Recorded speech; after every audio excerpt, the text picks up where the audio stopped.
Welcome to Indiana Sports Beat Radio, presented by Endeavor Hospitality Group and Andy Moore Honda of Bloomington. Know your role and shut your mouth, you jabroni! Fires upfield into the end zone, and it's caught. Jelani Woods, touchdown! INDY! A 43-point night for Tyrese Halliburton. How do you like that, partner? Galloway drives all the way to the hole, throws it up. Got it! Indiana's got their first lead of this contest. I mean, that's a goddamn Emmy winner right there. Now, from the Golf Club at Eagle Point Studios, here's your host, Jim Coyle. Hello, everybody. Welcome aboard another edition of Indiana Sports Beat Radio. Thanks a lot for being with us, of course, powered by Andy Moore Honda. Just go to andymorehonda.com for the best in new and used vehicles, and Endeavor Hospitality and the family of restaurants in and around the Bloomington area. Great places like BB's Market and the Chop Shop, brand new steakhouse located right next door to BB's, all the way down to Anna Maria Island, Florida, where you can find the Ugly Grouper. Hello, everybody. Appreciate you joining us. Fred, jumping on already. Heath, John, Kent, hit us up on the Andy Moore Honda hotline. You can do the same thing as well, whether you're listening to us on radio or YouTube. Hit us up on the comment section if you have a question, comment. We'll try to get to it. On the program today, our good friend, Dustin will be joining us. Looking forward to talking to him as always. Summer League's in action. The Pacers pick up Obi Toppin. Northwestern, Pat Fitzgerald's having some problems there, of course. We'll talk about that. The president there that suspended Fitzgerald says that he may have erred when he suspended head coach Pat Fitzgerald for 2 weeks on Saturday, adding that he focused too much on what the report concluded that he didn't know and not enough about what he should have known. That's in regard to some reported hazing going on at Northwestern. It's a weird thing when you have a president come out after they suspend your coach and then say, well, maybe we shouldn't have done that. That's a little odd. Craziness. NBA Summer League going on, of course. Victor Wembanyama starts out with a not a great game, but then he comes back with a big one, 27 and 12. So kind of bounced back after getting that first game out of the way. How's everybody doing? John Boy, how was your weekend? It was good. Did a lot of cornhole playing, and some good cornhole playing at that. I enjoyed. Why is that? Just family had us over and spent a lot of time outdoors, especially yesterday. Weather was fantastic, and got to do a lot of cornhole playing. Oh, that sounds like fun. Dennis, appreciate you, man, hitting us up on the Andy Moore Honda hotline as well. Hope you're doing well. John, Kent. Ooh, look what, speaking of John, look what he's mentioning. I don't know if you saw this, Jim. Eli De La Cruz over the weekend, stole every single base in just a few pitches. And I believe he's the youngest player to do that in the live ball era, which goes back to the 1920s. Well, he's the first Red to do it in 102 years. Well, there you I know go. that. Even that's just 1919. 1919. Okay. So, yeah, and that shows you that that's virtually impossible to do. But he's a guy that you cannot take your eye off of, obviously. And they did for a moment, and yeah, that was funny. I watched that. He's just Mr. Excitement. It's a shame that he's not playing in the All-Star game, which we're at the All-Star break right now. Speaking of the Reds, 1-game lead over the Brewers. I think they lost yesterday. And the Brewers ended up winning that series 2-1, but they get to pick it up again on the back side of the All-Star game, All-Star break. Though the Reds and the Brewers come back for another 3-game set. That one's down in Cincinnati, though, so see how that one goes. How is senior church warden doing? His son and his family spent a few days at Anna Marie Island. They loved it. Awesome. Glad to see that. Hope they had a chance to go over to the Ugly Grouper and visit. Let's see. Yeah, those are the biggest things that I wanted to talk about. Of course, there's also, daggone, what am I trying to think of? Peach Jam and everything else that's going on down south, I guess you'd say, because that's where most of the people are, most of the players. We'll check in and see how the weekend went down there. Who was your is anybody watching that? I know that you can watch that on television. Don't know if anybody has been. I haven't been watching a ton of it. I've tried to watch some. Last week was talking about the congratulations to the women's basketball team. They've got 30 rows sold out.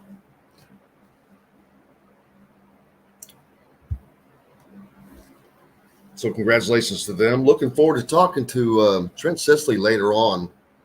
Not today, but here soon. He's down at the Peach Jam. So we'll talk to him after he gets back from that. Looking forward to that. And then, of course, the NBA Summer League. I don't think that Trace Jackson-Davis has played yet. Has he? I have not seen that he has. Jalen Hood-Schifino getting his minutes in. We'll have to catch up to see what Race Thompson has gotten accomplished so far. How was your weekend? What did you do? I'm talking about everybody. I hope you had a great one. Anything special pop up? And how did did you have a tournament or anything, John? Oh no. Well, I mean, an unofficial tournament. I tell you what, though, that's something that I've always wanted to kind of start dabbling in. I don't know that I really have the time to do that kind of stuff, but I truly think that I could make some noise in a cornhole tournament. I don't know if I could win one, maybe one full of amateurs, but I'm pretty damn good, also, if I say so myself. So you're the man. So if anybody on the Andy Moore Honda hotline wants to put me in a cornhole tournament, we'll see what we can get worked up, I guess, right? Trace Jackson-Davis is expected to make his NBA Summer League debut Wednesday, according to San Francisco Golden State Warriors writer CJ Holmes. So he's been dealing with a hamstring injury, but looks like he's maybe making his debut in a couple of days. We'll look forward to that.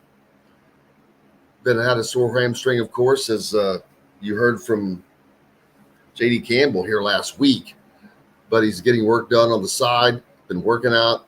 So looking forward to seeing him get into action. Of course, that's probably going to take a game or two to get into that. But that's going to be interesting to see. But the good thing for him, he didn't have to worry about it. He's got a guaranteed contract, man. That's huge. And of course, Jalen Hood-Schifino has signed a rookie contract with the Lakers. He officially signed it. Let's see. He's in line for a 4-year contract worth up to $17.9 million. That's according to the rookie salary scale. His contract will include a $3.7 million in 1 year, with the assumption he signs for 120% of the standard rookie scale, which virtually every first rounder does. So not a bad deal. Not a bad deal. Jalen was the 17th overall pick in this year's draft. So far in the Summer League games, he's been averaging nearly 15 points, over 4 rebounds, and 3 assists, almost 4 assists a game. He's just 17 of 47 from the field, however. So he's got to get his shooting together. But that's usually what happens sometimes when you're breaking into the new league. It's not that easy. As you saw, Victor Wembanyama. Speaking of Victor Wembanyama, I don't know that we mentioned this last week, Jim, but I heard it on numerous other shows. Did you see the situation where Britney Spears got slapped by security from trying to? I found that funny. Wembanyama. I found that very funny. First of all, because if you work in security of stars, how in the hell do you not know who Britney Spears is? I tell you what, she apparently, and I don't know enough about her personal life to really be able to know how accurate this is, but apparently she has something wrong with her that's causing her to do stuff like this. Maybe she looks different than she used to. I don't know if she's not taking care of herself, but apparently that's part of the problem. Well, there was the issue that she didn't have control of her own money, and that was finally resolved. Her dad had complete control of her money. Yeah. I think that has finally changed, but yeah, I've got enough to deal with in my own life. I don't know what's wrong with Britney, but I think she just was trying to get his attention, and who cares? That's third world country problems, man. Third world country problems. Wouldn't it be first world? First world. First world. Those are first. Third world is yes. It's the other way around. Exactly. Thank you for that. First world problems. Wimbledon. The Wimbledon crowd booed Russian star Victoria Azarenka as she left the court after losing to Ukrainian Elena Svitolina in what was a communication snafu in response to the Russian invasion of Ukraine. Svitolina hasn't shaken hands with any Russian or Belarusian players after matches. The crowd didn't know that. That's just been going on because the two players acknowledge each other with like a nod, knowing that there was not going to be a handshake. And then the crowd just booed the player off, which was they didn't know what they were doing. So there's that. Break. We've got to take a break. Good thing. We've got plenty coming up. Dustin DePirick joins us next. Looking forward to talking to Dustin. Hope he had a great weekend. We'll sure find out. We're back with more Indiana Sports Beat Radio right after this. We'll be right back to the golf club at Eagle Point Studios for more Indiana Sports Beat Radio with Jim Coyle, presented by Endeavor Hospitality Group and Andy Moore Honda of Bloomington. If you're in the market. All right. By the way, not directly next, but the following segment. Who? DePirick. Oh. That's fine. I'm trying to make sure because is he out in Vegas? Oh yes. Oh, and Dustin Schutte says he's going to try to come on at 9:50. That would be lovely. So make sure he's got the link then.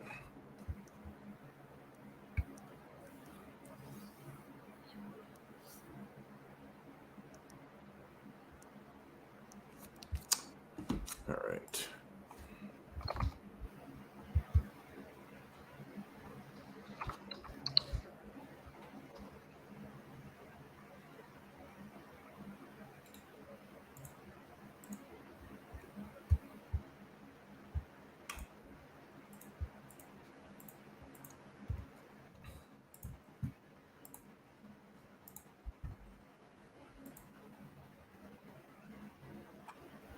Wasn't there protesting at Wimbledon too, right before it got started or something? People were out on the courts. I didn't see it like myself, but apparently that was something that was going on at one point. I didn't see it.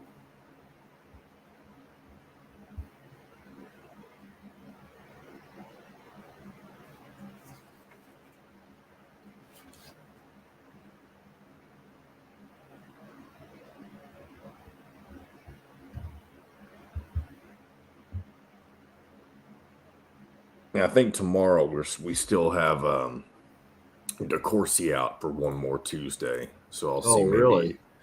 Because his trip was a couple weeks long, if I remember correct. I'll recheck his dates, but I do remember it being a lengthy time period. So, just that time of year, just for a few more weeks. We're really, how close are we to Big Ten Media Days? We're just a few weeks away, aren't we? Yeah.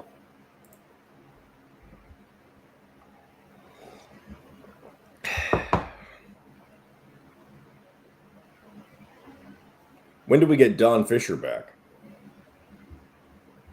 Like September 1st or something? Just right before football. All right, here we go.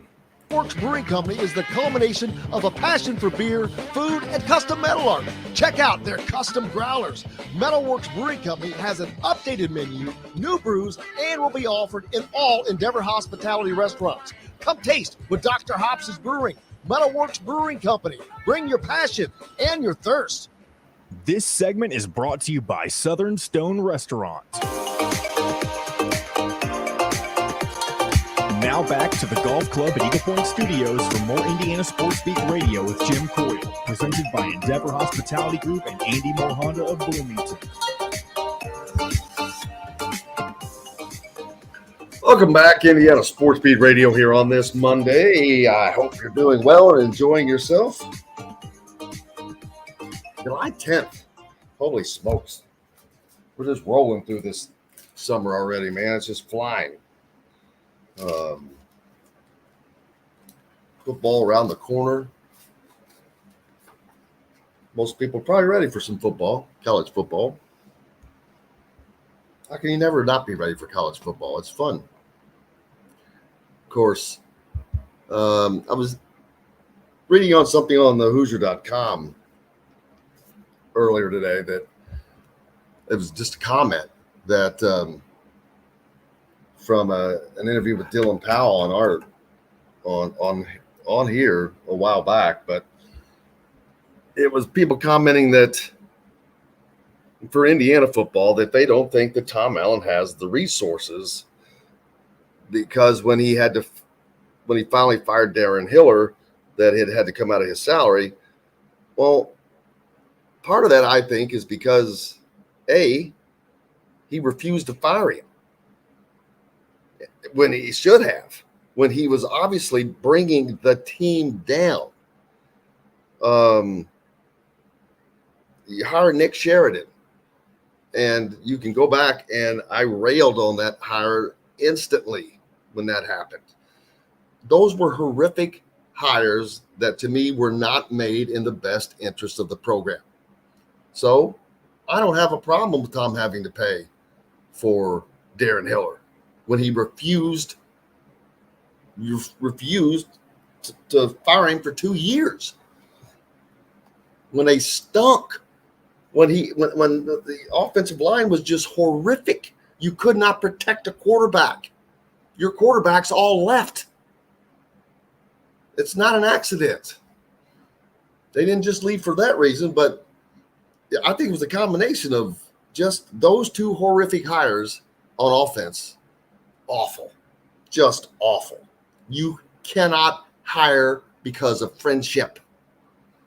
You've got to hire the best that you can possibly get. And so people have a different opinion on that, and that's fine. That's cool.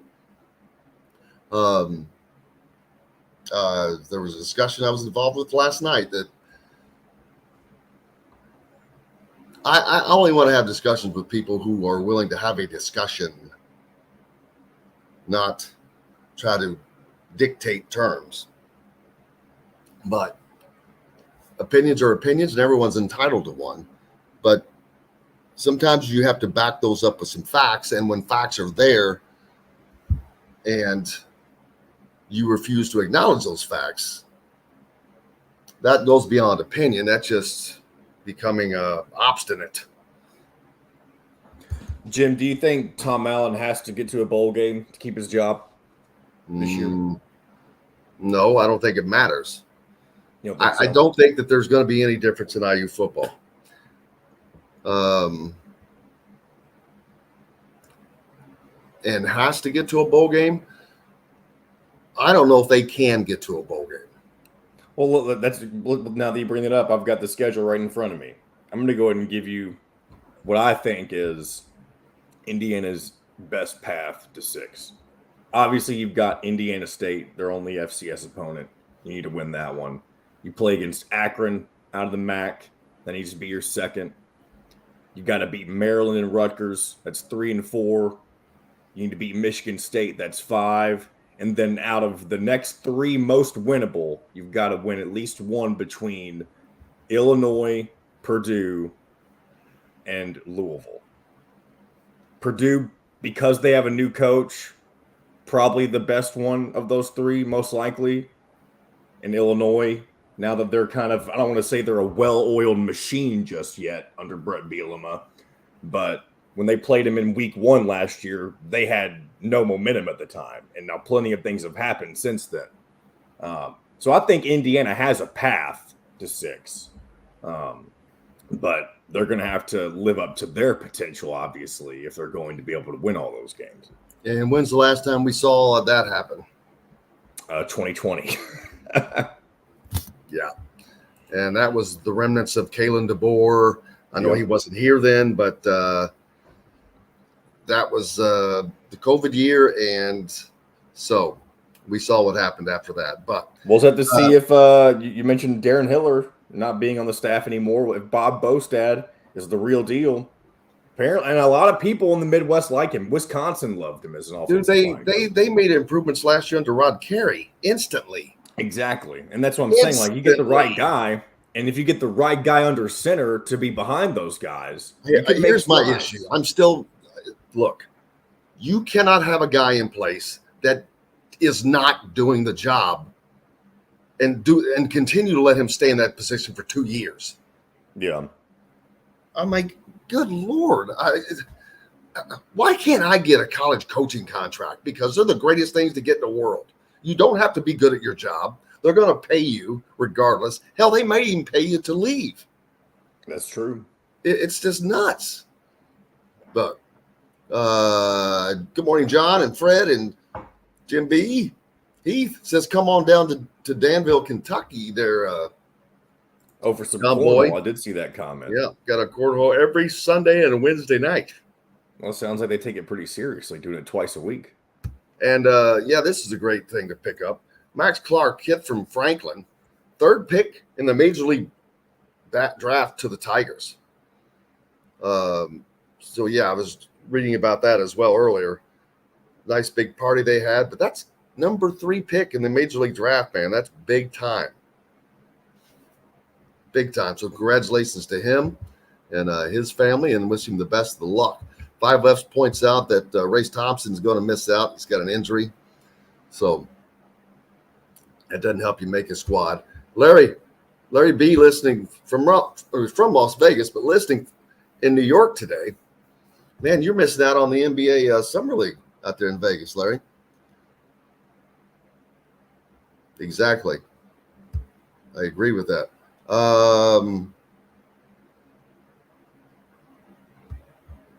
Mike says that she changes her hairstyle. So which one are we talking about there? He's back on. That's Britney Spears. He's talking about Britney Spears. Oh, we've been all over the place already, man. Especially if Britney Spears is involved into the conversation, I'm like, okay, wow, we've been everywhere today. We have. That's summer content for you. You never know where it's going to take you. And 5 Lefts points out that the Wimbledon crowds don't like Azarenka much because of her constant grunting. I hate that. I'm with you. You know what? I hate that. You don't even have to make the noise. You can still go. You can just barely make the sound, still let the aggression out. Drives me nuts, the players that do that. But that's me. Chris Livingston, Fred pointing out, Chris Livingston, former of Kentucky, signs the largest NBA rookie contract for the last player taken in an NBA draft. Signed with Milwaukee for $7.7 million with first 2 years guaranteed. Again, this stuff is crazy. both this contract and Trace Jackson Davis's contract. And they're both the final 2 players taken. Very unusual, extraordinarily unusual. But I continue to point out that once I noticed who Trace Jackson Davis's agent was, I'm like, that was very smart. Getting the agent, the brother of the general manager of where you're going to go as your agent. Pretty smart. So there's that. Getting back to football, Mike says he does not think that Indiana gets to a bowl game this year.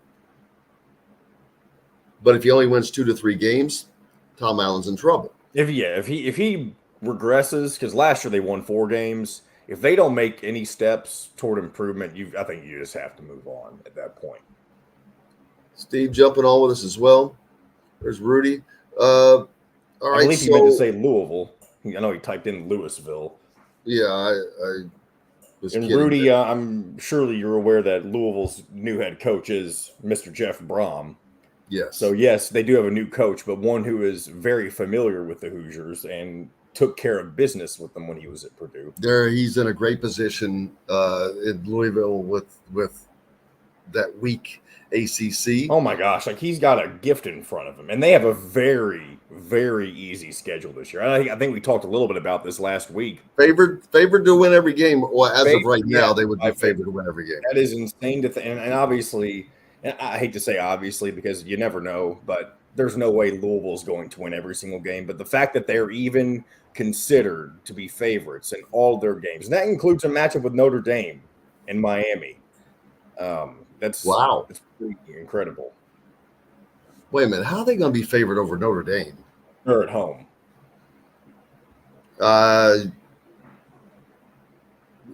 Let's talk. Well, yeah, we'll talk about Indiana's schedule here in a second.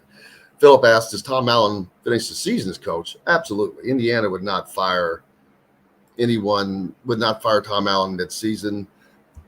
And I'm not suggesting that's going to happen. Don't get me wrong here. I'm not saying that's going to happen. I'm just saying that will definitely not happen mid-season. Derek pointing out that if their O-line isn't any better and can't protect the quarterback or have a run game, they will see the same results as last year. Well, yep, it goes without saying. But speaking, you've got the schedule there, John. Let's go through it. For Indiana football? Absolutely. Week 1, obviously we've talked about this before, Ohio State at home on CBS. I think we actually looked up the early line for that game last week, and it was currently Ohio State 28, favored by 28 points. And really, if you're Indiana, for me, you just want to beat that spread. Obviously, you want to win the game. That's unless we get some sort of 2020 season type of miracle, that's probably not going to happen. But if you can look good in your opening matchup against a team that is probably going to be the favorite to win the conference, one of the favorites, then hats off to you. All right, so let's go through it. Yeah, next up, Indiana State. You got to get that one. Louisville in Indianapolis. Let's slow down. I'm writing this down as we go. Oh, sure. All right. So then you got U of L. I don't see a path for Indiana winning that game. That's going to be a loss for me. Oh, all right. Just without a question. All right. Week 4. Well, I mean, first of all, I have no idea who Indiana's quarterback is. Well, that's fine. That's true and everything. I don't know that they have a quarterback that is worthy of being a Big Ten starter right now. And I guess that's true. We don't know that. I do think that when Taven gets enough reps, I mean, that's just me assuming Taven Jackson's going to be the starter. I think he's got a lot of talent that is just unproven, and we'll just have to see if that's the case. I choose to be an optimist there, but, we'll never know. I'm not trying to be a pessimist or an optimist. I'm trying to be a realist. Oh, well, I mean, I'm not trying to be delusional by saying I'm an optimist. No. I didn't mean that. I just wanted to explain my side. I don't look at it as. I just try to look at it as real as possible. Like if Indiana trots out Brendan Sorsby in week 1, I'm not going to be excited about where things could be going. It needs to be somebody on scholarship. Anyway, week 4, Akron at home. Again, you need to chalk that one up as a W. All right. After that, you return to conference play on the road at Maryland. And that when I mentioned the schedule earlier, that's another one that I said needed to be a win. So that could put you at 3. I've got them as a loss. And I'm not saying that they will win. I'm saying if you want 6, that needs to be a win. Anyways, next. After that, actually, Indiana has their bye week, if you want to mark that down. So after the Maryland game, they get their bye week. What week is that? Week 5. Well, what's the date? The October 7th, I believe. Okay. Then what we have? Then they have at Michigan. All right, that's a loss. Then you come back home to face Rutgers. Okay, that's a must win. Yep, must win. Then you go back on the road to face Penn State. That's a loss. Come back home to take on Wisconsin. I have no confidence. Put down. All right, go ahead in the next one. Then back on the road at Illinois. Okay. Back home against Michigan State. I'm going to think about that one for a minute. Give me the next one. And then end the season on the road at Purdue. Both those last 2 games, normally I would instantly said that at Purdue is going to be a loss, but they're in their first season under a new head coach. I don't know what they're really going to work out for them. All right, so there's. And Indiana's got Michigan State's number over the past 2 or 3 years. Not in the 2-10 season, but 2 of the last 3 years they've beaten Michigan State. Yep, and Indiana has a chance to reach 6 wins. If Indiana has 4 wins going into their final 2 games with Michigan State and Purdue, they have a chance. They got to have at least 4 before they get to the final 2 games. Yeah, it's not as brutal as it looks. They're going to need to come up with an upset win on the road at Maryland. Yep. But they're not going to beat Ohio State. They have to beat Indiana State. I don't see them beating Louisville. See them beating Akron. Okay, I don't have them for a win right now at Maryland, but that's a game that they would have to win. Bye week. Let's see. No, that's at Maryland. You can even, I think Illinois, you can't really chop that up as an automatic loss either. I mean, yes, they improved last year over the season. I will, because I think Illinois is just going to continue to get better under Brett Bielema. It's on the road.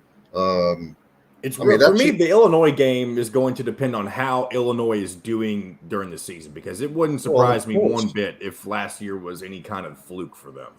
Of course, but that's why this is all prediction right now. This is based on conjecture and just I don't even know who like I said, I don't even know who the quarterback is going to be. So just kind of a little guesswork, just for conversation. For conversation. We've got to take a break. Good to see Pete back. We've got more coming up. Dustin the Parrot joins us next. Back with more Indiana Sports Beat Radio right after this. We'll be right back to the golf club at Eagle Point Studios for more Indiana Sports Beat Radio with Jim Coyle, presented by Endeavor Hospitality Group and Andy Moore Honda of Bloomington. Whether it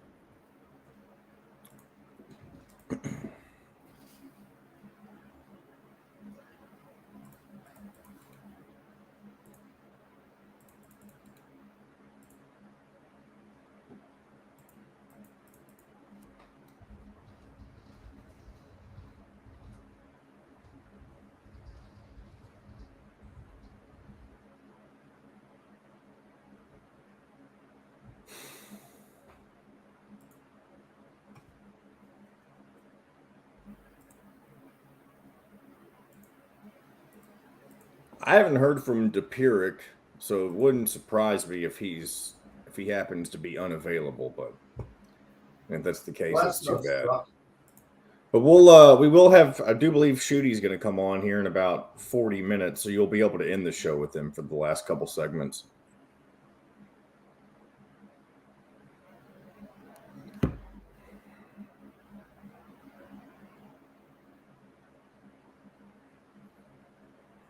You can also pull up some different clips of Calvert Cheney.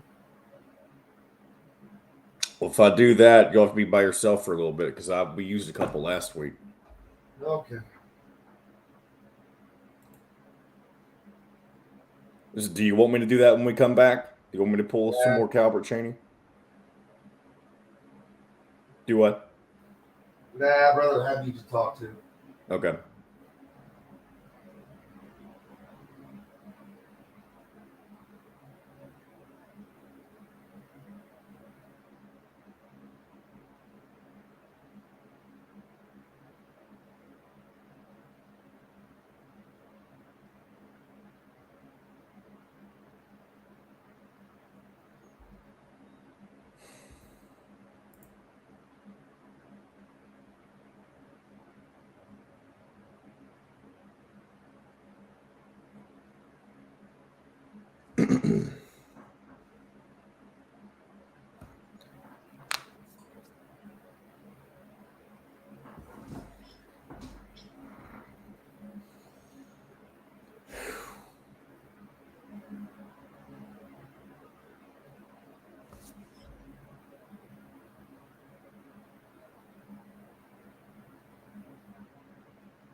All right, you got about 1 minute.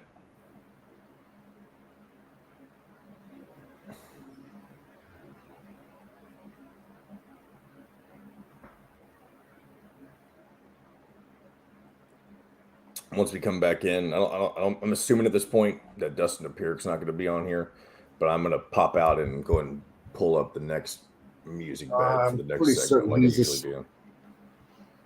Do what? Yeah, he's Las Vegas time. Yep. That's okay. He's got to do what he's got to do. No, I understand. No, yeah. It's hard, man. Here we go. That's right. It's the fastest, simplest, and easiest way to avoid decision fatigue. You pick your plan and pick up at BB's Market with no extra charge. So leave the heavy lifting to us and enjoy healthy eating with stocked meals in your fridge. Order online today at thefreshfork.com. Fresh Fork is a proud partner of WOW Network. This segment is brought to you by RE/MAX Advanced Realty, Indie Home Pros team by Cheryl Sizemore. Now back to the Golf Club at Eagle Point Studios for more Indiana Sports Beat Radio with Jim Coyle, presented by Endeavor Hospitality Group and Andy Moore Honda of Bloomington. Welcome back to Indiana Sports Beat Radio here on this Monday. It's July 10th. Thanks a lot for being along with us. We appreciate you. Philip pointing out we were talking some football a minute ago. Brett Bielema has the most conference championships of all the active Big Ten coaches. That's a good stat, Philip. Good stat. The former Wisconsin coach. And Fred asking if we can put up the Never Lose Hoop website again. Absolutely. Thank you for the reminder. He's asking, can you sponsor a hole through the registration? Absolutely. There are places there for you to sponsor a hole, sponsor other things, sign your team up, and hopefully we can get as many teams there as possible. It's going to be a fun outing with a nice IU presence. And so this week we should be getting confirmed on who all is going to be out there playing. Looking forward to that. But you can just look up events.golfstatus.com and just search for Never Lose Hoop, and it'll pop right up, and all the information will be there for you to take care of. Sign up your team.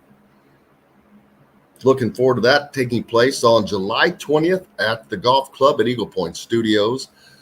Not one, not two, but three, count them, hole-in-one contest totaling $20,000 available to you. Man. Don't worry, Tanis. We'll jump back into that. But, yeah. And not only the 3 hole-in-one contests, but there's also a Beat the Pro on the other par 3. So all 4 par 3s are going to have something going on. Fun stuff. I hope I hit the $10,000 hole-in-one, baby. Bam. It's going to be, I'm planning on putting that $10,000 one on hole number 10 at Eagle Point. It will be set up to where it is at least 100. They all have to be at least 160 yards long. So these are all makeable. We're not going to try to make them difficult, but fun. But fun. You will have the opportunity to win all the money. Tanis Elvins missed out on the football talk he said, but we can come back around to that.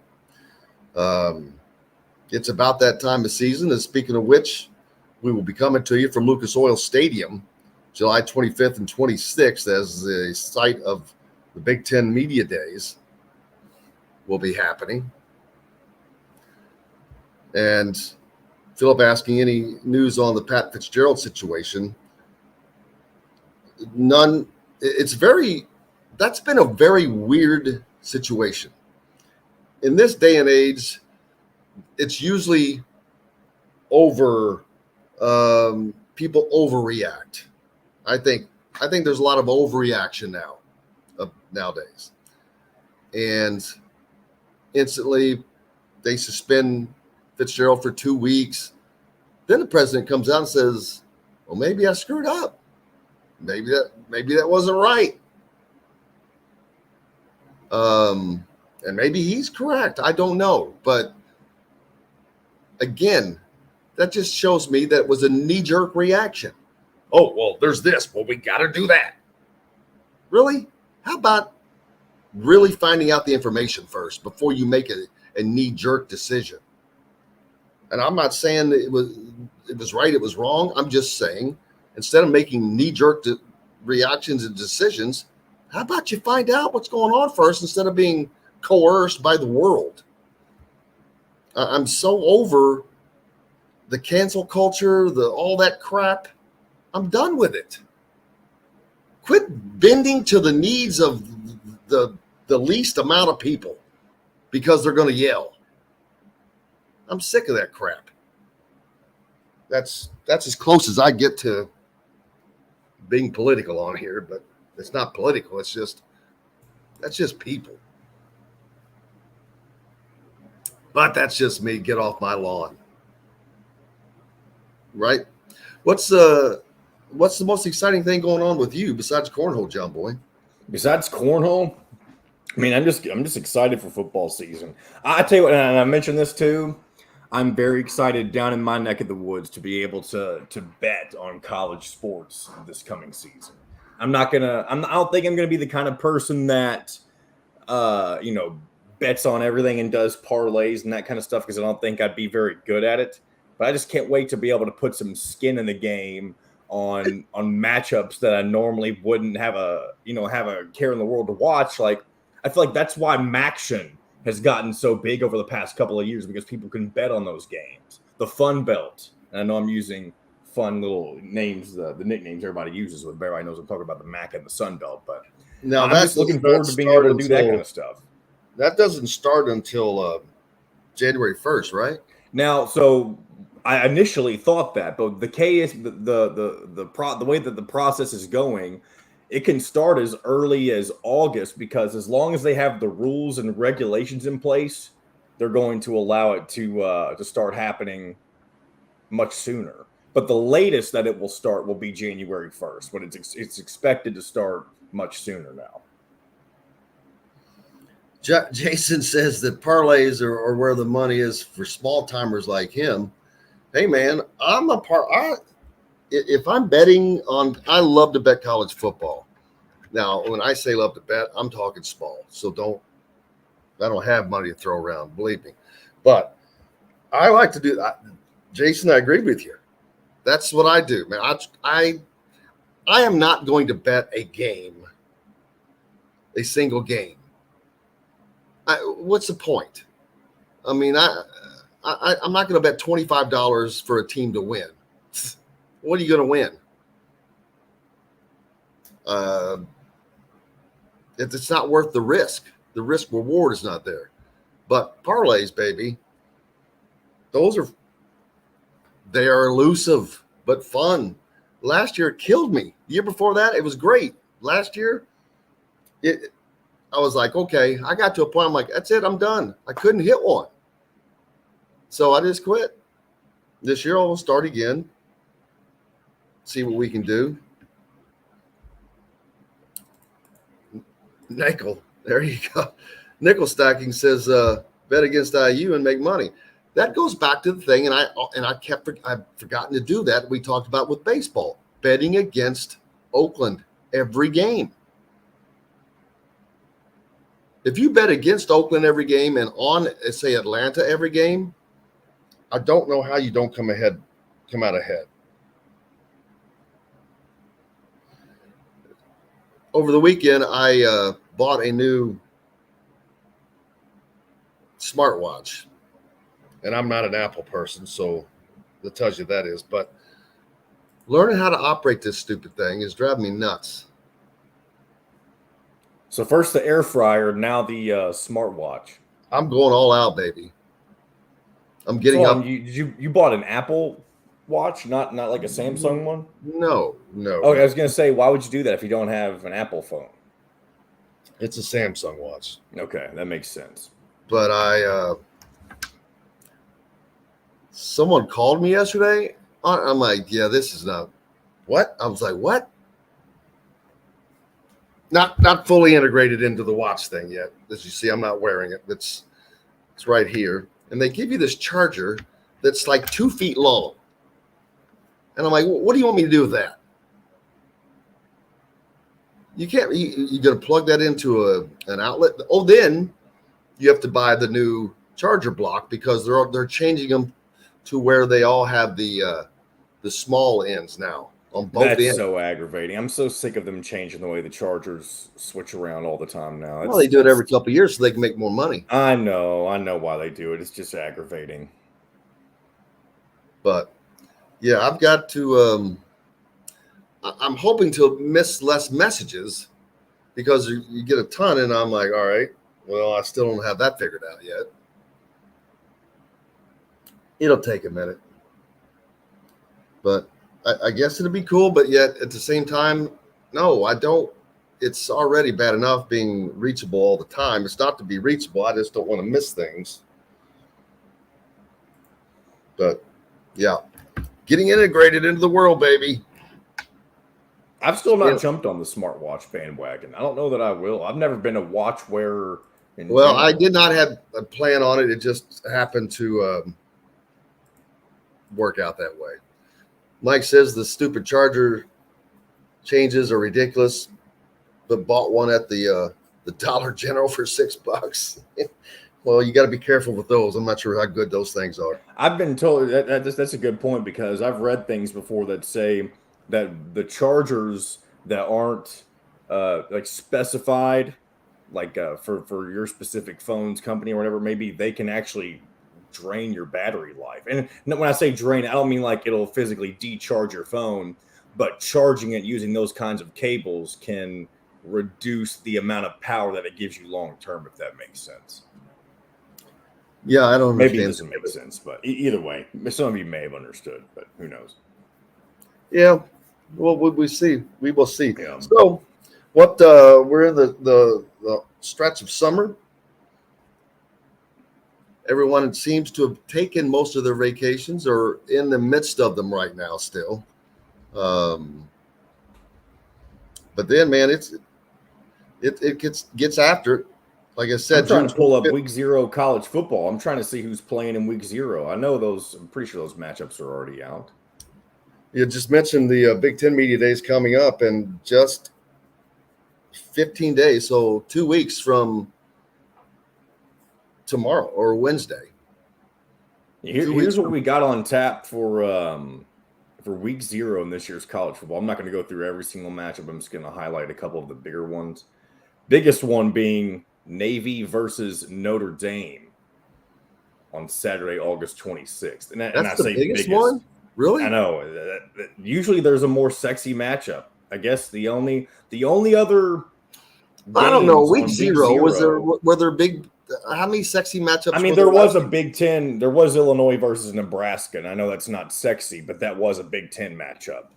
They did. They opened up with Nebraska last year. Yeah, or no, that was 2 years ago. They played Indiana. It was Northwestern and Nebraska playing in Ireland. Remember that? Yeah. Illinois played like Wyoming last year to open up because it gave them a game before they played Indiana. Indiana was their second game. I forgot about that. Good call. Yeah, there's only 3 Power 5 teams playing in week 0. USC is facing San Jose State.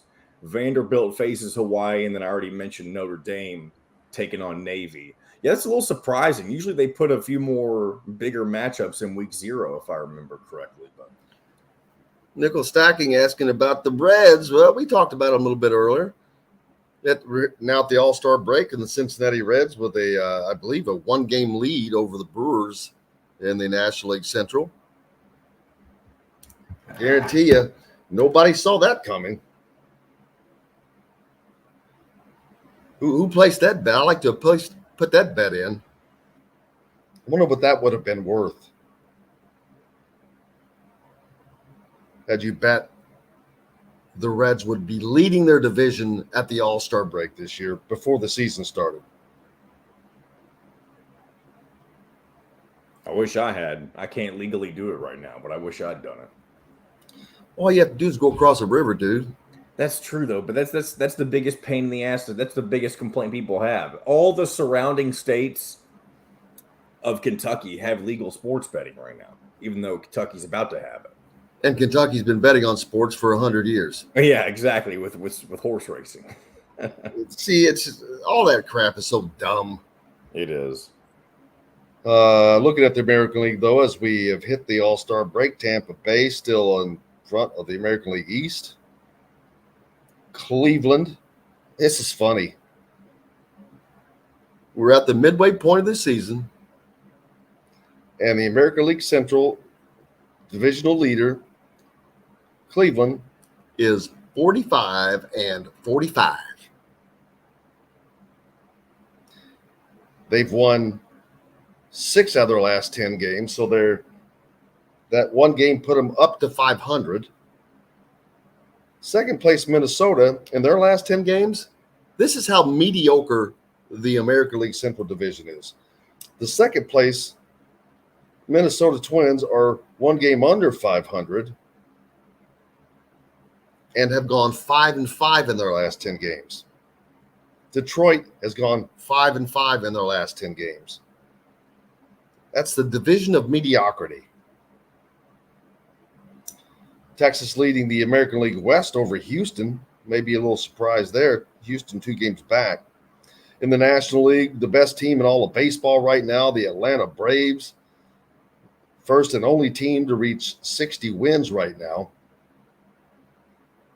60-29. They've won 67% of their games.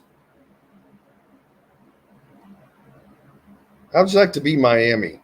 Miami is in second place, 53-39, behind Atlanta in the National League East. But they would be leading every other division in the National League. And they would be leading 2 of the divisions in the American League. Right. That's how the cookie crumbles. We've got to take a break. We've got lots more coming up here on Indiana Sports Beat Radio. Appreciate you guys being with us. Be back with that and much more right after this. We'll be right back to the Golf Club at Eagle Point Studios for more Indiana Sports Beat Radio with Jim Coyle, presented by Endeavor Hospitality Group and Andy Moore Honda of Bloomington. If you're in the market.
Got about 1 minute, Jimbo.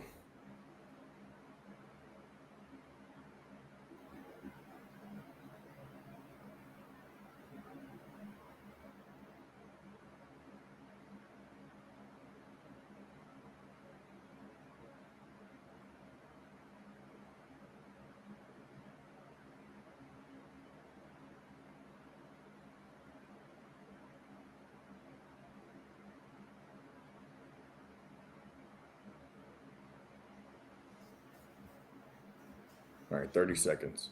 Wow Club is located next door to Southern Stone Restaurant on Patterson and Rogers. It's one of the most popular gathering spots in Bloomington. Whether you're out on a date with your spouse, friends, or coworkers, Feast Market and Cellar offers an extensive wine selection with a sommelier on staff to help you with your selections. Feast also provides a wide variety of cheeses, gourmet sandwiches, entrees, a coffee bar, bread, pastries, all made fresh and mouthwatering. Stop by Feast Market and Cellar today.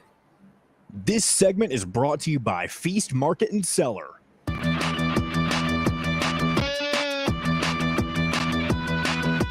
Now back to the Golf Club at Eagle Point Studios for more Indiana Sports Beat Radio with Jim Coyle, presented by Endeavor Hospitality Group and Andy Moore Honda of Bloomington. Welcome back, Indiana Sports Beat Radio here on this Monday. It's July 10th. Thanks a lot for being with us. Appreciate you. Jim Coyle with you as always. John, the producer, sitting in right now. We're expecting Dustin Schutte in a little bit. Dustin appeared. We'll look forward to talking to him again. He is out in Las Vegas covering the NBA Summer League. It's a little early out there for him, so busy. And on Wednesday, J.D. Campbell will be back on with us. He has been out in Las Vegas as well, so we'll look forward to talking to JD about everything that he saw out there. Of course, tomorrow. Is Mike DeCourcy back tomorrow? Is he still out, John? I don't think we're going to. I need to double check, but I do think he's out tomorrow. But lots to get to this week. You remember, not a great story, but the disgraced sports doctor Larry Nazar, who was convicted of sexually abusing female gymnast, was stabbed multiple times during an altercation with another incarcerated person at a federal prison in Florida. Two people familiar with the matter told the Associated Press the attack happened Sunday at United States Penitentiary Coleman in Florida. Apparently he's in stable condition. Apparently he'd been stabbed in the back and the chest. So that was a horrific incident, not the stabbing, but all that preceded that to get him in prison. And then you've got the Northwestern thing where we've seen hazing allegations come out by just one or two former players. Then there was a letter out, I think this was yesterday, that was supposedly signed by the entire current team. There you go, Nickel. Shanked. You got shanked. But a former Northwestern football player who came forward with allegations of the widespread hazing within the program spoke Sunday with University President Michael Schill. And this is out of The Athletic. Oh, I lost my spot there. Who is considering harsher discipline for Coach Pat Fitzgerald, which, again, I'm really confused here. They suspend him 2 weeks, then come out and say, hey, well, we may have screwed up. That may be too much. And so now it's just back and forth. The former player spoke to ESPN on condition of anonymity, said he told Schill about the hazing he witnessed and experienced at Northwestern, much of which he said was sexualized. Not that I've heard anything that has recorded of any true sexual abuse, I think. It was, and by that I meant physical contact. I'm trying to be gentle with my words. I remember seeing one story that said they were put in a position where they dry humped, for lack of a better phrase. That's what the phrase that was used. And you've got several people saying that the coach knew nothing about this, and you've got one guy saying that he absolutely knew about it.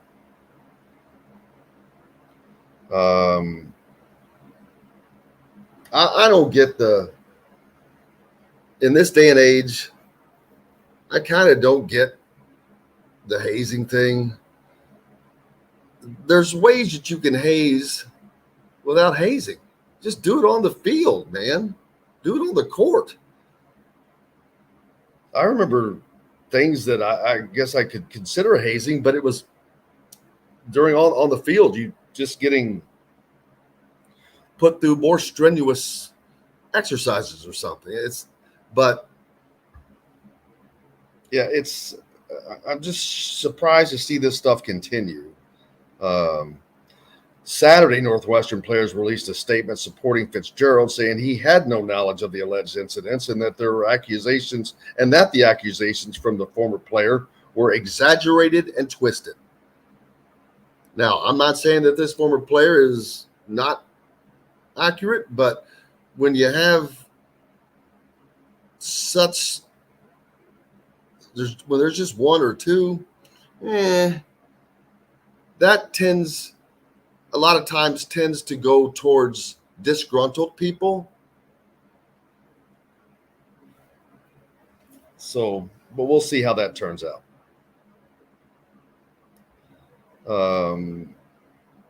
A current Northwestern player who asked to remain anonymous also told ESPN on Sunday that the former player, whose hazing allegations late in 2022 launched the investigation, informed him of a detailed plan with the sole objective to take down Fitzgerald. The current player on Sunday relayed a conversation he said he had earlier this year with that former player.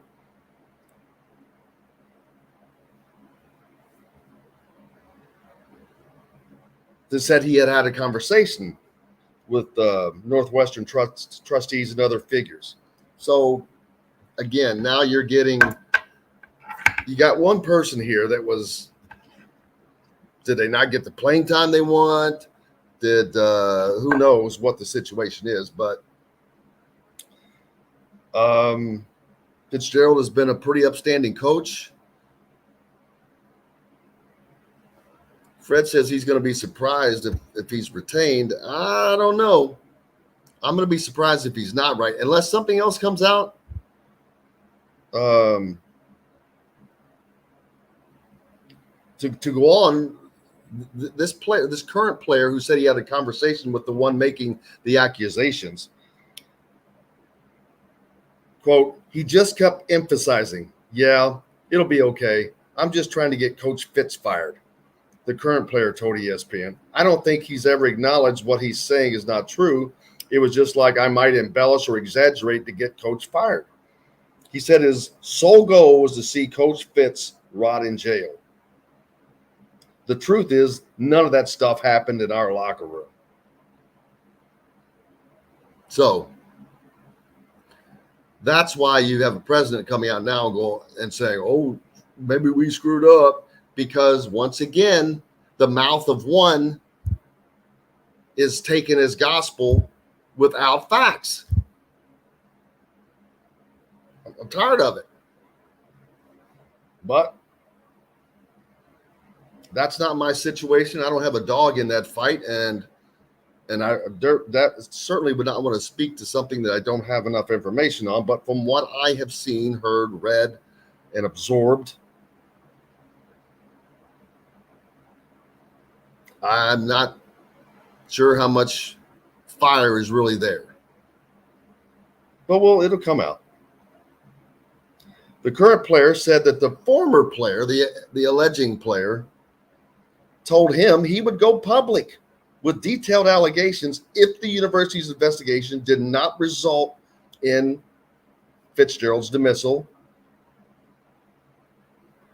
and referenced the 2021 situation involving athletic director Mike Polisky, who stepped down amid media and public pressure 9 days after being promoted. Polisky had been named as a defendant in a lawsuit filed by a former Northwestern cheerleader. He was thinking he could, quote, he was thinking he could do the same with Coach Fitz if he went to the Daily Northwestern and went public with it.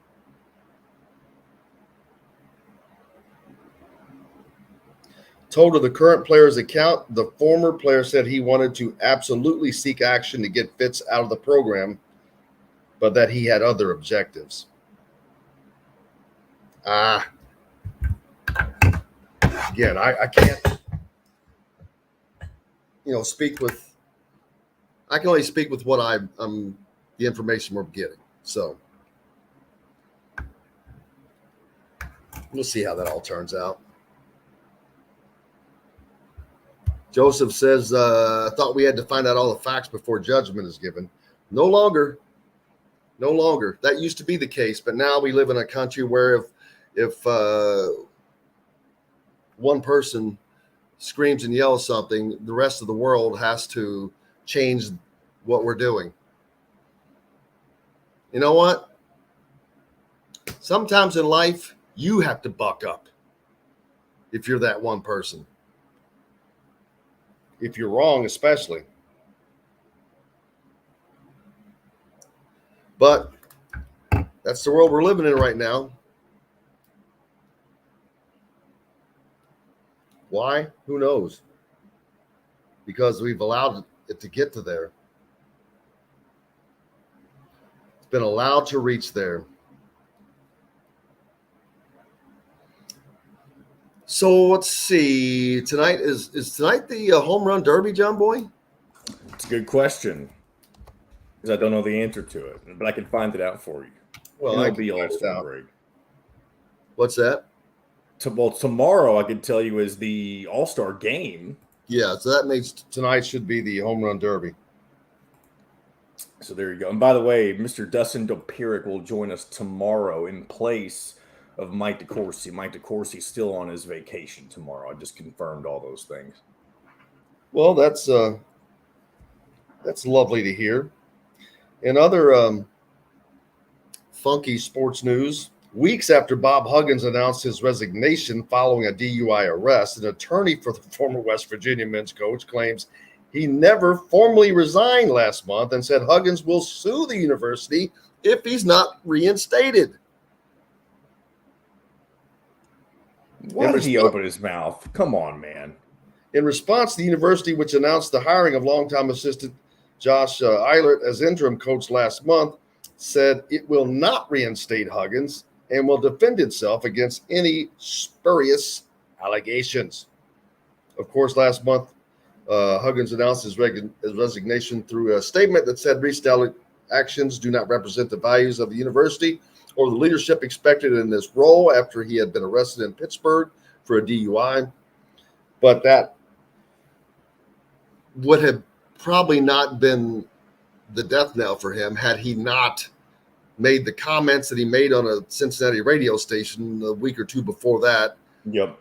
And that's that. See, once he did that he was on, he started skating on thin ice that moment. Because you can't do anything anymore. And I'm not saying it was right, but this cancel culture crap, it is what it is. But you can't have those two bad things like that just stacked on top of each other, which he followed that up with the second one. And I agree, but I also want to say I don't think this is the same thing as cancel culture. I think he just deserves to be fired. I mean, you can't represent the university like that. Well, I agree. I do agree. Absolutely. And I did not mean to suggest that because, first of all, what he said, I'm like, again, there are certain things you can and can't do. And that's a cannot do. Yep. I'm talking about it with his words that he used on, even though I think that he was completely joking, you can't do it. Yep. And you definitely you can't stack things on top of each other anymore. Break. We've got to take a break. When we come back, the great Dustin Schutte joins us. He'll straighten us out. We're back with that and more here on Indiana Sports Beat Radio right after this. We'll be right back to the golf club at Eagle Point Studios for more Indiana Sports Beat Radio with Jim Coyle, presented by Endeavor Hospitality Group and Andy Moore Honda of Bloomington. Man, I thought you were wearing an apron, like a cooking apron. I do. Hold on. Huh? You are wearing one? No, Okay. you're not. I have one. You want me to put one on? No, I thought you were wearing one. I'm like, oh, this is going to be interesting. What the hell's he doing? Making cookies? Making my eggs. I thought you, I'm like, is he wearing an apron? What's he cooking? I thought we were going to have a cooking show. We could do a cooking show. Do it. Just go put on an apron right now. You got 3 minutes still.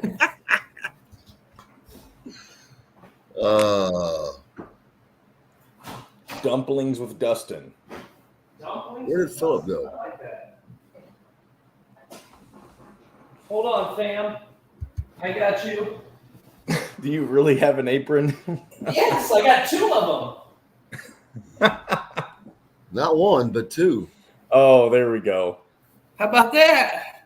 Here, I'm here to clean up. Here to Doesn't clean up. say anything on it. Yes, hold on. We're going to get some official ISB aprons, man. You want to weigh in on your thoughts on Huggy Bear? Because that's what we just finished up talking about before you came I was going on. to ask. Do you see this? It gives you barbecue tips. So what? It's on the bottom and it's upside down. So what you do is you flip it up. Oh my It's God! like, I want Holy a beef crap. steak, medium That's rare. not- This is what Dude, that's not an apron. That's a tablecloth. it can be a tablecloth. Look at this. Fantastic. It shows you how to like can I say this? Measure your meat or something? How do you like your meat? We've I got to can't get you say that. mic'd up. Look at that. You want it rare, medium rare. Shows you how to gauge. What do we got? Other fish fillet, king prawn. I mean, all kinds of recipes on here. So yeah, this is a great apron. Don't be talking about my mushrooms in a chili, man. Who did that?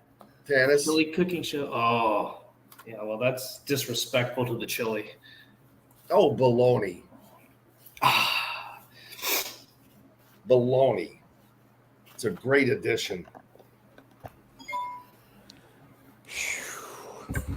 We're going to have a chili cook-off during football season. Oh, we talked about that last year. That never happened, did it? It didn't. Well- but now I live in Now- Indiana. Yes. Oh, yeah. Yeah. And my mushrooms will kick ass. Your His mushrooms or mushrooms? the shrooms? His, Both. his mushrooms brings all the boys to the yard. Dustin, do you have a watch? Do you use a watch? I have a smartwatch now. No, I have a Fitbit, but I don't know how to use it. I didn't buy it. It was just given to All right. me. Well, I'm in the same boat. I don't know how to use this stupid thing. All right, this should be an interesting segment with Dustin and an apron. Here we go. Located at the corner of Patterson and Rogers in Bloomington, offers a variety of freshly made fare, tying their roots in limestone with their love of Southern eateries. With quality, local, and organic food as their main focus, Southern Stone strives to always provide their guests with an exceptional dining experience. With weekly specials, quick, attentive service, Southern Stone Restaurant provides delicious 5-star comfort food with a Southern charm at 2-star prices. Southern Stone Restaurant is part of Endeavor Hospitality's Wow Club. This segment is brought to you by Courtroom Sports Grill in Bedford.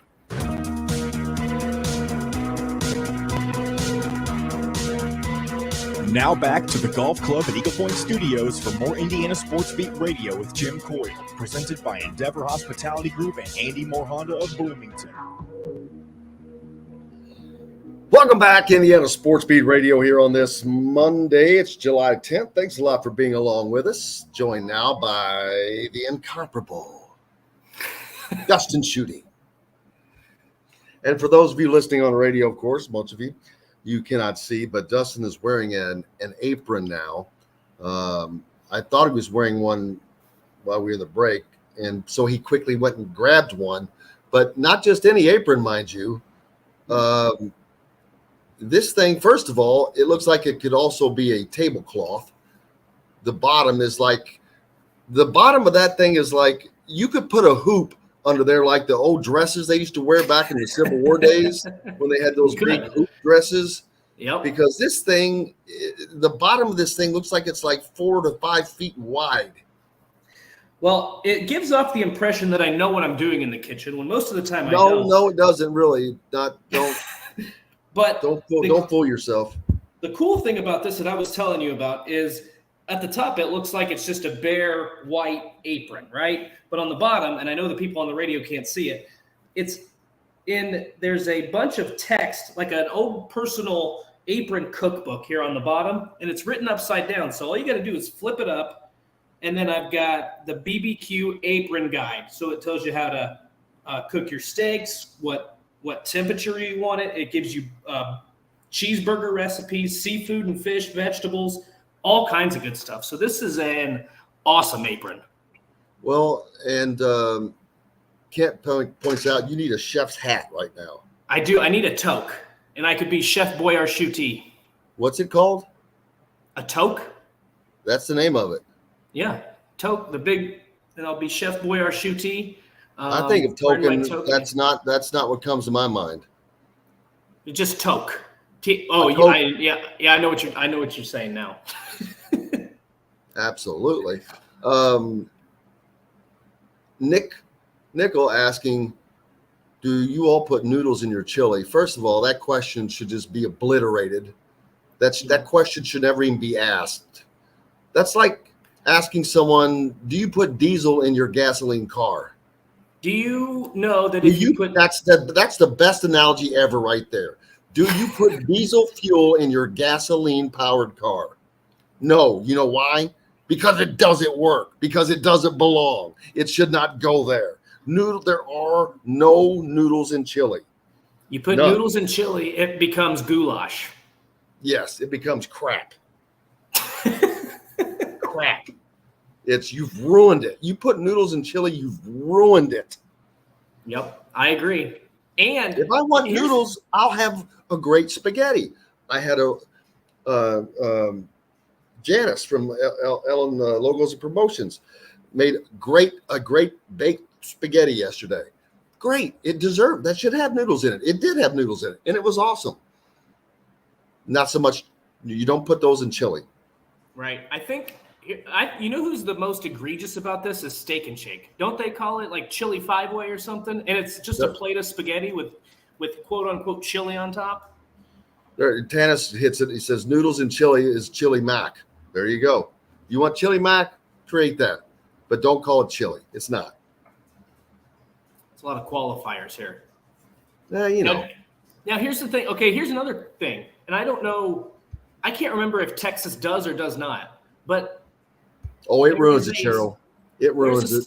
There's a state in which they don't put beans in their chili, right? Doesn't Texas not put beans in their chili? And I don't know what the chili then consists of. Well, yes, you are correct. They do not. But meat, the vegetables, but there's no noodles in it. I can tell you that. No, there's no noodles. But no, there are. I think you are correct. I believe there are also no beans in Texas chili, which beans are just a filler. But it kind of surprises me since beans is such a Mexican, used in so many Mexican dishes, and chili is kind of is it? That's a good question. Where's the origin? Is it Spanish? Is it? Ooh, these are good questions. I'm going to have to Google exactly. this. Because it seems like it would be like on today's qualifier, I feel like chili would fall in the category of Tex-Mex. Meat, tomato sauce, onion, and chili powder. That's your basic. All right, so you ready for a quick history lesson? This is just at the top of the Google page. Food historians speculate that chili originated in Texas-Mexico border towns and spread north. In the 1880s, San Antonio's downtown was famous for Hispanic outdoor vendors called Chili Queens. At Chicago's 1893 World's Columbian Exposition, Texas-style chili was very popular. And I think that says, and also at the St. Louis World's Fair. It cuts off, so I'm just gonna have to speculate that last part. But you're getting all the confirmations. Tanis says chili is Tex-Mex. Good call. Dustin Nichols says bison chili is good. Yeah, I like that. Venison is best. He's got his venison. Very unique. See, I like unique as long as it is. That's within the framework because it's meat. It's a meat. You have a meat in chili. I'm with that. Now, Andrew, boy, I could not disagree with you more. I think that Skyline is the grossest, most bastardized meal on the planet Earth. It is just gross. First of all, because it has noodles in it. Yep. Secondly, it's just not good. Well, it's kind of like have you ever been to a Skyline Chili restaurant? Because it's kind of like Steak and Shake, where there's not like, they don't serve you the noodles in the chili. It's the pasta, and then on top of it, they put the chili. So it is separate because then they put that on their quote unquote chili dogs and everything else. It's chili fries, but it's not good. It is the worst concoction. Like, I think Ohio State should be kicked out of the Big Ten solely because of Skyline Chili. Yeah, that's gross. Happy birthday, Joseph. How you doing, buddy? Congratulations on the birthday.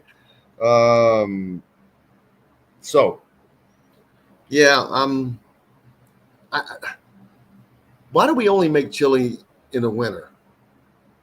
Chili's not the only warm food we eat. I don't know. That's a good question as well. All kinds of good questions, but it's because I don't know, does it qualify as a soup or a stew? Either way, it falls into that mixed category. So you don't eat a lot of soups in the summer. And then there's generally like a lot of heat in terms of like spice. So you don't give a broccoli cheddar soup, you don't have to worry about spice. You're just temperature hot. But I will eat chili. Look, I lived in Georgia and I lived in Florida. I will cook chili any time of the year. Yeah, I can certainly eat it. I can certainly eat it any time of the year. Hey, look, I'll put my chili in scrambled eggs for breakfast. That's awesome. It's good. Don't knock it until you've had it. It's great. I'm telling you. Fred says Skyline's used to clean your system out. Good call on that, Fred. I like that. And I love chili dogs, Nickel. I love. There's nothing wrong with a good chili dog as long as it's chili. Yeah.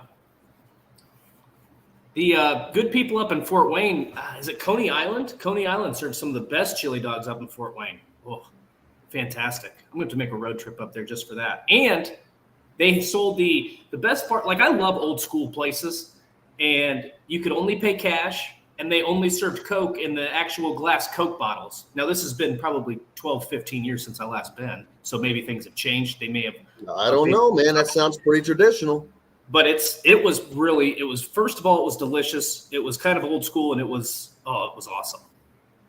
Taterology prefers his 5-meat only chili. Oh, he sent that recipe up. I have to get that again, Tater.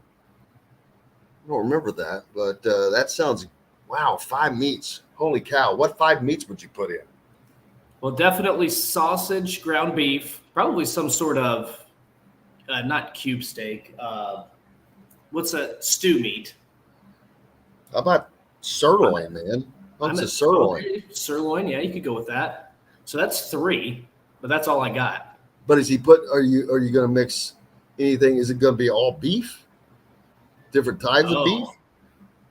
Ooh, I think you'd have to mix it up, right? Chili, pork? You're not going to. A pound. He's gonna drop it in. Oh, he here says we go. A pound of each of the following. I mean, this is going to be able to feed a small army, I think. And Coney Island he also points out Coney Island is a Fort Wayne landmark. Bacon? I love bacon, as we all know. Bacon is one of my favorite foods, but I don't know. Bacon, that's kind of hard. That's a lot of work for chili because, boy, you got to make a bunch of those. We're sitting on the edge of our seat waiting. Yeah, you were all waiting with bated breath on this chicken, hot sausage, Italian sausage, bacon. and sirloin or stew meat. There you go. I that all sounds pretty damn good. The bacon, are you just putting bacon strips in it or you're cutting bacon strips up? I would think you have to cut the bacon strips up, right? You can't just put full strips of bacon in there. Bobby says without noodles, you might as well buy a can of Hormel. Man, you have never had chili then. You've never had chili. If you have to have noodles in it, nope.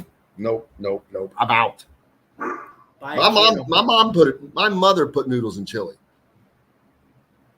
So I grew up with that too, but my parents also ate their steaks medium well. So some of us learn there's a better palate to be had. You got to grow out of it. Oh yes, you learn things, man. You grow. Taylor Algie says he cooks the bacon after cutting it into fourths. Okay. Yeah, that sounds. You know what?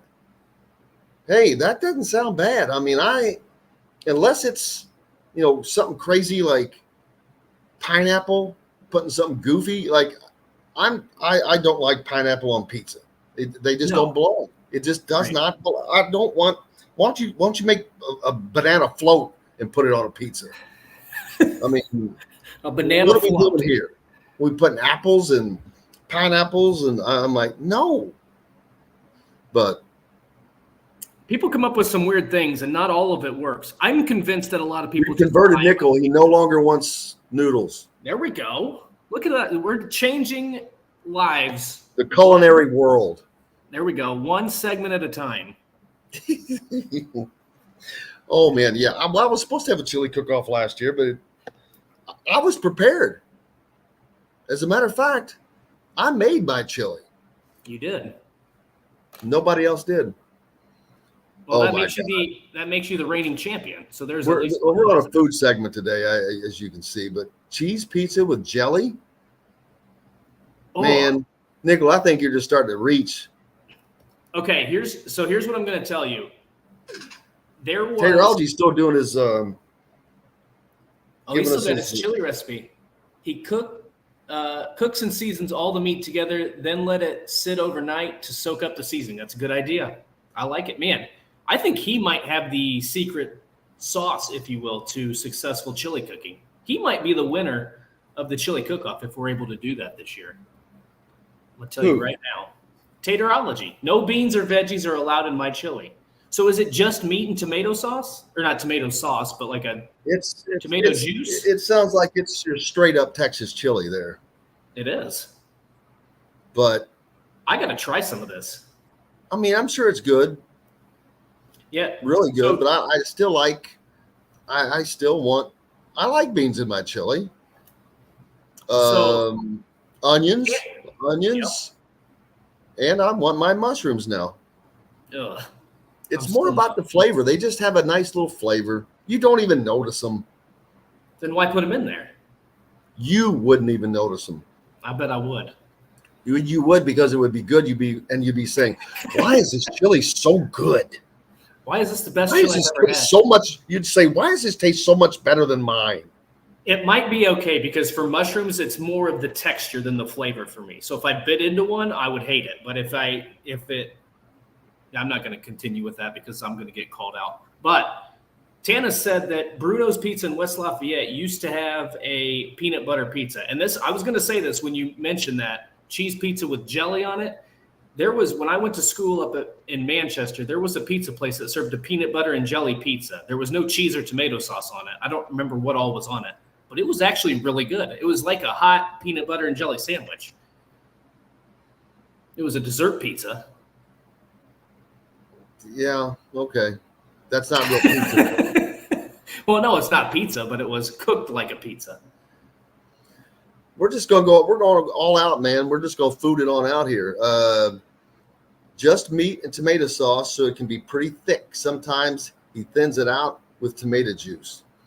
That's just a very good, it sounds like a very good soup is what that sounds like. But it's very good. I mean, that's not something that I would not eat. I would eat it in a heartbeat. Right. Jamie says their family makes a BLT with mayonnaise on one side of the toast and peanut butter on the other side of it. Wow. That's we're getting into some Elvis stuff here, man. Oh man, a peanut butter and nanner sandwich. Oh man. I'm on board here. Okay. I'm on board with the peanut butter on the BLT. However, I feel like you have to pick peanut butter or mayonnaise. I don't think I could do mayonnaise and peanut butter. Nah, me that combo would be bad. I would try a BLT with peanut butter, but it's going to be on both sides of the bread. I'm not putting mayonnaise on one side. I usually put mustard on my BLT. Does anybody else do that? I put mustard on about anything. Yeah, I do too. And it's just regular, traditional yellow mustard. Although I do like the, what is it, like spicy mustard, Dijon? Oh, yeah, there's that. With the horseradish in there? Oh, fantastic. Okay, speaking of which, and it was already on my mind, and not to give them a free plug, but St. Elmo's has this creamy horseradish sauce. Yep. And they sell it everywhere now. You can buy it in Florida, it doesn't matter, wherever. I have fallen in love with this creamy horseradish sauce. I put it on sandwiches. Use it for steak. It is, I don't know why, and man, it'll clear. You talk about clear you out. Yeah, that'll clear you out. But I love it, and I do. So, Tanis says if he's doing a pineapple, oh man, no. If he's doing pineapple on pizza, he's leaning into a Hawaiian theme with pork, jalapeno, onion, barbecue sauce, and the pineapple is crushed, not chunked. You know, that's. I'm not going to say that I wouldn't like that, but it would probably be just as good without the pineapple. I think it would. Yeah, I think it would be. It does. Well, I mean, but that's the point of a Hawaiian pizza, though, is to put all of the Hawaiian. So the debate then becomes: is pizza does pineapple belong? Should you keep pineapple off of all pizza or only off of pizza that has like a tomato-based sauce? I think that's the debate. I don't want pineapple on any form of pizza. Andrew loves Hawaiian pizza. No. And then Jamie mentions using the same Elmo's shrimp cocktail sauce in Bloody Marys. Oh God! What do you think's in a Bloody Mary? That's cocktail sauce. Well, it's pretty spicy. Or a spicy Bloody Mary, if they're good, is. I mean, you talk about a wake-up call. Oof. Barbecue chicken pizza. That's good. It's good stuff. That's meat. That's well, and I agree. It does that kind of crossing a border with some sweet there, but I'll tell you, cheeseburger pizza. Have you ever had a cheeseburger pizza? Yes. Oh, they're pretty good. I like it. I'm a big fan of buffalo chicken pizza. That's my favorite pizza. Yeah, that's not bad. I mean, a little blue cheese dressing. Oh. Now see, now you have to drive the train off the edge of the mountain. Blue cheese is fantastic. I don't care what anybody says. Blue cheese is the grossest thing in the world. I can't stand it. It's fantastic. It's molded cheese. All it is moldy cheese. I'll take all of it. I'll take a Brinks truck full of blue cheese. Fantastic. Man, I hope people on radio are not turning off thinking, what in the hell are these guys doing today? Break. We're taking a break right now. We'll be back, and we'll try to give the talk back to the sports world. You're listening to Indiana Sports Beat Radio. Back with more after this. We'll be right back to the golf club at Eagle Point Studios for more Indiana Sports Beat Radio with Jim Coyle, presented by Endeavor Hospitality Group and Andy Moore Honda of Bloomington. If you're in the market. All because we thought Dustin was wearing an apron. That is a good idea. ISB Radio Cookbook. Oh, there we go. We had like not six. A cookbook, but recipes. It had like 6 recipes. I don't know what to do with my hands because I don't have a place to sit. I'm just standing here in my living room. What, you don't have chairs? You got pictures all over the walls now. You don't have chairs? No, I'm waiting for my bar stools to show up. I have a couch, but the dog. Why don't you do it where the couch is? Because the dog will be in my lap, and it's going to be a disaster. No. I guess I could get down. No, you can't see me. There we go. How about that? Oh, look at Biscuit in the background. Well, Cheryl, where's Rowdy's? I don't know where Rowdy's is. I don't know what Rowdy's is. Oh, cheesesteak pizza. Now that sounds good. Oh, I bet that would be good. But that'd be probably pretty similar to a cheeseburger pizza. Yeah, no, because they use the flat steak. Flat iron steak. Yeah, that's more like flat iron steak. Completely different flavor. Now, I love a taco pizza just because I love freaking tacos, man. Meatloaf. I'm out on the meatloaf. It's okay. Wait. Meatloaf. Are we just meatloaf or meatloaf pizza? Did somebody mention What meatloaf? about Meatloaf the singer? I'll take Meatloaf the singer on my pizza. There we go. See that one? You should have saved that one. That was a good one. No, he's just talking about meatloaf, I think. Meatloaf's good. I'm a big fan of meatloaf. Wow, they have a Skyline in Fort Wayne? I did not know that, Jason. Dear God. Not that I would go by there because I would boycott it. Okay, here's maybe they can replace it with a Whataburger. Oh, what? I said maybe they can replace it with a Whataburger. Jim's You ears have my perked up. attention. Yeah, I was gonna say his ears perked up at the thought of Whataburger. That reminds me of what was the comedian that says here, you might be a redneck? Jeff Foxworthy. Yeah, Jim there Foxworthy. you go. One of the funniest things I ever heard him say was people are always trying to say, hey, man, I got you. This is a redneck joke, blah, blah, blah. And he goes, it's always usually whatever. He goes, but I was one time, he says, this guy come up to me after my show and he said, damn, he goes, my cousin was holding a beaver and it bit his nipple off. And he said, you have my attention. All right, here we go, guys. Brews and will be offered in all Endeavor Hospitality restaurants. Come taste with Dr. Hobbs' Brewing, Metalworks Brewing Company. Bring your passion and your thirst. This segment is brought to you by K-Bello. Now back to the Golf Club at Eagle Point Studios for more Indiana Sports Beat Radio with Jim Coyle, presented by Endeavor Hospitality Group and Andy Moore Honda of Bloomington. Welcome back, Indiana Sports Beat Radio here on this Monday. It is July 10th. Thanks a lot for being with us. Don't forget, coming up July 20th, Never Lose Hoop Golf Outing, benefiting the Hulls Foundation, which serves area children with cancer and their families, helping them get through that horrible time. Please go to golfstatus.com. events.golfstatus.com, events.golfstatus.com, and you can just look up Never Lose Hoop, and you can sign up. You can get your team signed up. You can sponsor a hole. You can sponsor anything. Dustin Schutte will be there. You can meet Dustin Schutte. You can get Dustin Schutte's autograph. And sell it online for a penny. Who gets closer to the hole-in-one contest, me or you? Oh, God, probably you. Why? What do you mean, why? Have you seen my golf game? Have you seen actually. If I get lucky, maybe, then I can hit it closer. But Andrew Jones, oysters on the half shell. I'm not sure where that one came from, but please don't tell me that's for pizza. no, that can't be for pizza. I can't do oysters either. Oh, absolutely, I can. Nope. Oh, none. yes. I'm out on that. Oh, yeah. Put a little of that St. Elmo's cocktail sauce on there. Mm-hmm. It's another texture thing for me. Yeah, that's starting to crack me up, the texture thing.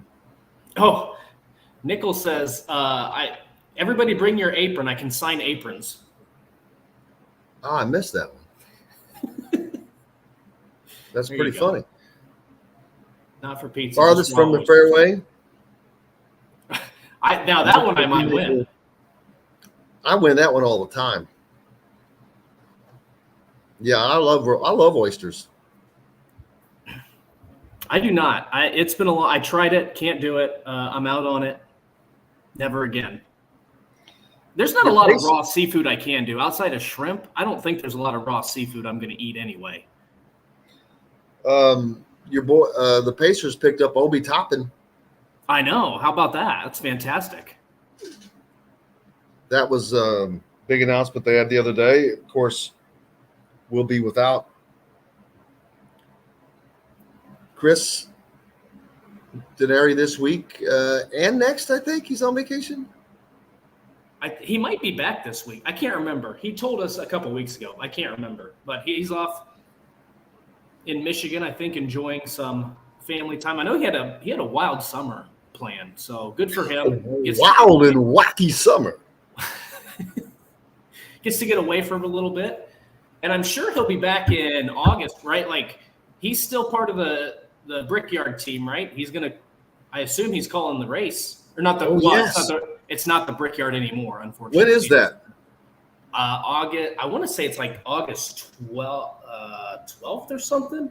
13th, we'll have to try to do the show from there. That would be fun. What we need to do is go up from his perch. I'm not doing that. You can't. Oh, you big chicken! My feet are firmly planted on the ground. We'll get a harness. We'll get you in a harness, and now I really want to get you in a harness and just lift you over the ground and make you do it from a crane. You know what that reminds me of? It's like that scene in what's the movie I'm thinking of? Sandlot, where they're trying to retrieve the ball and they make this little harness and they lift up Squints and they lift him over the fence and then they try to ease him down so he can pick up the baseball. That would be me trying to get into that perch. I would have some sweaty palms going up and down from where he is. Yeah. Now, Cheryl asking what the heck is with Miles' outfit the other day, but I'm not sure who she's talking about. Miles Turner. So I was going to say, what was Miles Turner wearing? I can't remember if it was. Just Google it. Put it in on Twitter or something. It was unique. He always has kind of like that Cam Newton, Russell Westbrook type of look where it's just clothes that you didn't know existed, but then they show up wearing them. So, but I think the entire Pacers team was on hand for the Summer League action, and he was dressed very uniquely. But it's not anything out of the ordinary. He typically wears that kind of, like that's his style, I guess you could say. So it's not out of the origin. But yeah, you did kind of do a double take as to what he was wearing, because it was like a tie and then maybe a white shirt and like white capris, I feel like, and then maybe some loafers. I could be misdescribing what he's actually wearing, but. So what you're saying is he's a fashion maven. Yes, there you go. Because I'm looking at a lot of photos here, and yeah, he is looking GQ-ish, not GQ-ish to the dress. Well, I mean, actually, he's looking more Abercrombie and Fitchish. There you go. Well, so the GQ thing is funny because the Pacers did that GQ shoot in 2013, and then immediately after the season went off the rails. They still got the number one seed in the East that year, but they got beat by the Heat in 6 games. They almost got knocked out by the Hawks. Roy Hibbert disappeared. So GQ and the Pacers, not a good relationship. Why couldn't Tyrese Halliburton sign this gigantic extension before I was talking with him at the Indianapolis Speedway? Because I could have asked him for a loan. You could have. You still can, maybe. Maybe not even a loan. Forget a loan. A forgivable loan. Maybe he'll be at the Brickyard and you can ask him. I would said, can I just have the money that your money is going to make this year? I just want the money that your money is going to make this year. His press conference after signing that extension was really awesome too. Like, he's one of the guys that I think Indiana can get behind. He got very emotional talking about how his mom was, thanking his mother and how much she supported him. And I think he said she's only missed 1 game, and it was when he was at Texas Tech because the flight didn't take off. Like, he's just he's an easy guy to root for. He's a great player. He's very humble. So that was it's nice for the Pacers to have a player like that to build their franchise around. He was very down to earth. Let me tell you this. He was very down to earth in Indianapolis. I loved talking to him because it was shortly thereafter I was talking to Kyle Larson, and I found it to be not the same. Less enjoyable? Not the same. All I'm going to say is not the same. These two things are not alike. How about that? Yeah, I can believe that. Things are not alike. I can definitely believe that. Yeah, Tyrese is. I haven't spoken to him, but from everything I've heard and everything I've listened to, he seems like a good person. He's a great player to have in the city. A great representative of the Pacers organization. Culinary raves about him. With good reason. You could just tell. Yes, with good reason. You can just tell being around somebody. You can watch, you can learn, you can listen very quickly. And he is a guy next door. He is just another friend you would talk to, or he is just very down to earth.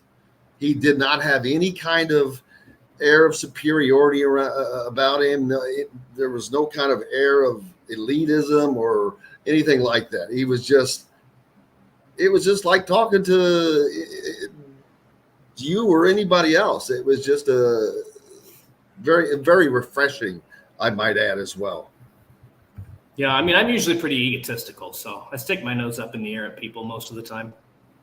Oh, trust me, I know. I didn't want to say it. I'm glad you did instead. Yeah, I thought I would air out my own dirty laundry there. Cheryl's trying to add a picture to the chat. She said it looked hideous, but she liked the kid. Well, I'm confused. She sent me a picture of pizza. So now I'm confused on the next text. So I've got to forward this to John Boy, so he can maybe put it out. I don't understand. You'll have to explain what that is, Cheryl. Are we talking about pizza or Miles Turner's outfit? Well, now we're back on pizza. But Cheryl sent it to me, so I'm more than glad to put it out. But I don't know what it is. Well, this is that's a Philly. That looks like the Philly. Oh, that's the Philly. Is that the Philly cheesesteak pizza? Sounds phenomenal. I can't wait. And it looks really. And I gotta tell you, that looks damn good. Yeah, that looks good. That's just what I need. Why all the food talk? I'm starving. Why all the food talk? Because you thought I was wearing an apron to start the show. Well, that's why all the food talk. And you are wearing an apron. I am currently wearing an apron, yes. I wasn't when I first signed on. For those of you that can't see it, I wish you could, because just the bottom of it, like I said, it looks like it could be a hoop dress, and he's got it's like Dante's Inferno written on it. Maybe I could spin like Dancing with the Stars and it'll swoosh up, you think? Why don't they put recipes on both sides of that thing? Oh, you mean on the inside of it? Yeah. Well, it'd be harder to read. You just have to have a mirror in front of you. Instead of going to the grill, I got to go to the bathroom and check out the mirror so I can read what's happening. Run back out to the grill, click my tongs twice. Your what twice? Tongs. Oh, I thought you said thongs. I knew it. Yeah, I knew that was coming. Oh wow! Not only is that a Philly cheesesteak pizza she sent me, it's homemade, crust and all. Wow. Cheryl, if you made that thing looks fantastic, man. It looks like it came straight from a restaurant. I might be coming over. Well, you're not that far now. There we go. We can start the Schutte pizza. You know what? Oh, weekly pizza review. Well, somebody else already does that, but we could do weekly food review. No, they don't do our pizza reviews. There you go. That's fantastic. Now, this looks like it's in a box, though. Well, you can find a box, man. You can? Yeah, but she says it's homemade. Okay. I mean, that looks freaking fantastic. I know if you're listening on radio, you can't see that. It's a good thing because you'd be getting hungrier. Oh, but I want some of that right now. I'm starving right now, man. You're right. Killing me. Cheryl, just send me your address. I'll be over in no time. We'll be having that for lunch. It even covers the shoes. Tomorrow on the program, John Boy, we're going to have Dustin DePirick. That is true. In place of DeCourcy. DeCourcy has one more week on his trip. We'll also hear from Chronic Hoosier and maybe a little bit of Kevin Brockway. Holy moly, what a day that's going to be. That pizza, she said, is from Rowdy's in Mooresville. Okay. Well, somebody that's not homemade then. It's Rowdy's made. Now we've got a debate on what's homemade and what's not. Which is the same, similar, just not making it home. If they're making it with all ingredients, I get it. So he makes the crust daily. So there you go. I'll have to try one sometime. That sounds delicious. Rowdy's in Mooresville. All right. I love pizza, man. I'm making there's not, when it comes to food, I don't discriminate a lot. I'm trying to think of some foods that Nickel asking, do the Reds win their division or choke? I don't think you could call it choking if they don't, but it depends on what happens. But I don't know. It's sure stacking up. The only thing that I'm concerned about with the Reds is the pitching. They don't have pitching for the playoffs, I can tell you that. They're going to have to make some changes before the is it August 1st trade deadline? I honestly don't know off the top of my head. Fred says, interesting and entertaining show. Always good to have Batman and Robin and Alfred. There you go. That's very accurate. JTP is the Alfred to our Batman and Robin. Keeps us on track. You got that right. That's what Alfred did, too. He was the man behind the scenes. Although we did go a little bit off the rails today, but that's okay. Like Alfred's a big nerd, is he? I've never seen that. Alfred is the string that keeps all that stuff together. That's the PC way in saying he's the big nerd. No, well, let me tell you, Alfred would always do the little things that brought it all together. The thread and the fabric. How about that? I like the thread that holds the fabric together. You should have closed with 1 minute. That was a good line. The thread that holds the fabric together. I love that. Well, I know it's not been the usual show today, but sometimes you got to get a little unusual, and I enjoyed it. It was fun, and I cannot thank our buddy Dustin enough for a little extra. We'll see you again later in the week, I assume, right? Thursday, I'll be here. What are you going to cook for us on Thursday? I'm going to expect a full meal. I'm going to expect a full meal. How about, I don't know, I'll cook up like breakfast burritos or biscuits and gravy or something. I'll stir something up. Man. I'll be cooking while talking on the show, on the program. I'll think of something good. Sounds good. Well, I cannot thank everybody enough. As always, it has been a blast. But without you guys, we have no reason to be here, and we really, really appreciate you guys. For John, the producer, and Dustin Schutte, I'm Jim Coyle. Go have yourselves a great day. Until tomorrow, I will see you on the radio. Thanks for listening to Indiana Sports Beat Radio. Be sure to subscribe to our YouTube page for more clips and team coverage of Indiana basketball, football, and more. You can also find full episodes and tons of other content on thehoosier.com. We'll see you next time for another edition of Indiana Sports Beat